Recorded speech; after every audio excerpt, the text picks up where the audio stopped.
একসময় চরমপন্থী সংগঠন গণমুক্তি ফৌজের নামে অস্ত্রবাজ গ্রুপ গড়ে কুষ্টিয়া এলাকায় ত্রাসের রাজত্ব কায়েম করেছিলেন জাহাঙ্গীর কবির ওরফে লিপটন। পরবর্তীতে আওয়ামী লীগ নেতা মাহবুবুল আলম হানিফের হাতে ফুলের তোড়া দিয়ে মূলধারার রাজনীতিতে নাম লিখিয়ে হয়ে উঠেছিলেন এলাকার মূর্তিমান আতঙ্ক। বহুল বিতর্কিত সাবেক র্যাব কর্মকর্তা জিয়াউল আহসানের সঙ্গে ঘনিষ্ঠ সম্পর্ক গড়ে ক্রসফায়ারের নামে ভাড়ায় মানুষ খুন, গুম ও অস্ত্র কারবারের বিশাল নেটওয়ার্কও ছিল তার। ছাত্র জনতার গণঅভ্যুত্থানে পতনের পর আওয়ামী লীগ নিষিদ্ধ হলে ভোল পাল্টে বিএনপির জার্সি গায়ে তোলার চেষ্টা করছিলেন লিপটন, কিন্তু সে চেষ্টা ব্যর্থ করে 3 সহযোগী সহ তাকে গ্রেফতার করেছে সেনাবাহিনী। শুক্রবার কুষ্টিয়া থেকে গ্রেফতারের পর তার কাছ থেকে বিপুল অস্ত্র ও গুলি উদ্ধার করা হয়েছে। জানা গেছে 5 আগস্ট আওয়ামী লীগ সরকার পতনের পর আত্মগোপনে চলে যান লিপটন, কিন্তু সম্প্রতি সুযোগ বুঝে কুষ্টিয়ার স্থানীয় বিএনপি নেতা তারেক রহমানের ক্লোজ ব্যক্তি হিসাবে পরিচিত জাকির সরকারের সঙ্গে সখ্য গড়ে ফের প্রকাশ্যে এসে অপরাধ জগতে সক্রিয় হন। এই অভিযোগ পেয়ে বেশ কিছুদিন ধরে লিপটনের গতিবিধির ওপর গোয়েন্দা নজরদারি শুরু হয়। গোয়েন্দা তথ্য সংগ্রহকালে জাকির সরকারের সঙ্গে লিপটনের ঘনিষ্ঠ মুহূর্তের ভিডিও পাওয়া যায়। মানে আওয়ামী লীগ পতনের পর লিপটনের দ্বিতীয় জন্ম হয় দুর্নীতিবাজ বিএনপি নেতা জাকির সরকারের হাত ধরে। বৃহস্পতিবার তার অবস্থান নিশ্চিত হয়ে শুক্রবার ভোরে কুষ্টিয়া সদর উপজেলার উজানপুর ইউনিয়নের দুর্বাচারা গ্রামের কয়েকটি বাড়ি ঘিরে ফেলে সেনাবাহিনীর একটি দল। জানা গেছে সেনাবাহিনীর উপস্থিতি টের পেয়ে লিপটন খড়ের গাদার মধ্যে লুকিয়েছিলেন, কিন্তু তাতেও রেহাই হয়নি। সেখানে অভিযান চালিয়ে 3 সহযোগী সহ তাকে গ্রেফতার করা হয়। তাদের কাছ থেকে 6টি পিস্তল, একটি বন্দুক, কয়েকটি ম্যাগাজিন, গুলি ও দেশীয় বিভিন্ন ধরনের ধারালো অস্ত্র উদ্ধার করা হয়েছে। 90 দশকে কলেজ ছাত্রলীগের মিছিল মিটিংয়ের মাধ্যমে রাজনীতিতে হাতেখড়ি লিপটনের। পরবর্তীতে দক্ষিণ পশ্চিম অঞ্চলে অতিমাত্রায় সক্রিয় চরমপন্থী সংগঠন গণমুক্তি ফৌজে নাম লেখান। কুষ্টিয়া শহরে প্রকাশ্যে জামাই বাবুসহ একাধিক ব্যক্তিকে হত্যা করে আলোচনায় আসেন লিপটন। এরপর তার অপরাধ নেটওয়ার্ক আশেপাশের জেলায় বিস্তৃত হয়। র্যাবের একটি সূত্র জানায়, র্যাবের সাবেক গোয়েন্দা প্রধান জিয়াউল আহসানের সোর্স হিসাবেও কাজ করতেন লিপটন।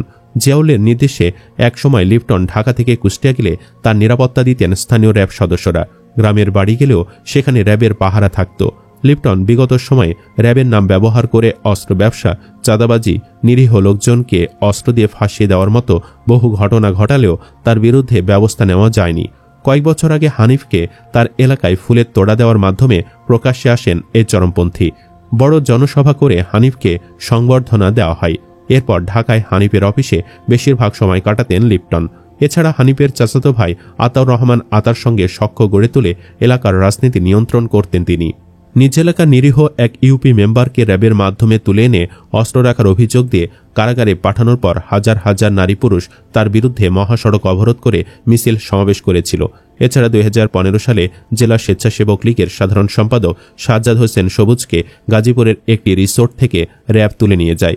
এরপর তার আর কোনো খোঁজ মেলেনি। এই ঘটনার জন্য সবুজের পরিবার হানিফকে দায়ী করে মামলা করেছে। অভিযোগ আছে র্যাবকে দিয়ে সবুজকে অপহরণের পেছনে কলকাঠি নাড়েন লিপটন। ভয় লিপটনের বিরুদ্ধে মামলা করতে পারেনি পরিবার। আরও জানা গেছে কুষ্টিয়া জেলা পুলিশের তালিকাভুক্ত শীর্ষ চরমপন্থী লিপটন র্যাবের সোর্স পরিচয় দিয়ে কুষ্টিয়া ও আশেপাশের জেলায় ত্রাসের রাজত্ব কায়েম করেন। তার নিজ এলাকা কুষ্টিয়া সদর উপজেলার দুর্বাচারা লোকজন অত্যাচার নির্যাতন থেকে রক্ষা পায়নি। আওয়ামী লীগ আমলে বিএনপি জামায়াতে লোকজনকে র্যাব দিয়ে নানাভাবে হয়রানি অত্যাচার করা হয়েছে। জিয়াউল আহসানের শেল্টারে থাকাকালীন র্যাবের নাম ভাঙিয়ে কোটি কোটি টাকা চাঁদাবাজি করেছেন। 5 আগস্টের আগে ছাত্র জনতার বিপক্ষে অবস্থান নিয়ে র্যাবকে দিয়ে অনেককে বাড়ি থেকে তুলে নিয়ে যাওয়ার অভিযোগ আছে তার বিরুদ্ধে। গ্রেফতারের খবরে লিপটনের কঠোর শাস্তির দাবি জানিয়েছে এলাকার মানুষ। তার বিরুদ্ধে অনেকে এখন মুখ খুলতে শুরু করেছে। ভবানীপুর গ্রামের ধান ব্যবসায়ী রাশিদুল ইসলাম বলেন, এলাকার একটি মারামারি নিয়ে মামলায় সাক্ষী হওয়ার জেরে লিপটন র্যাব দিয়ে আমাকে একটি চায়ের দোকান থেকে তুলে নিয়ে যায়। 2টি অস্ত্র দিয়ে চালান করা হয়।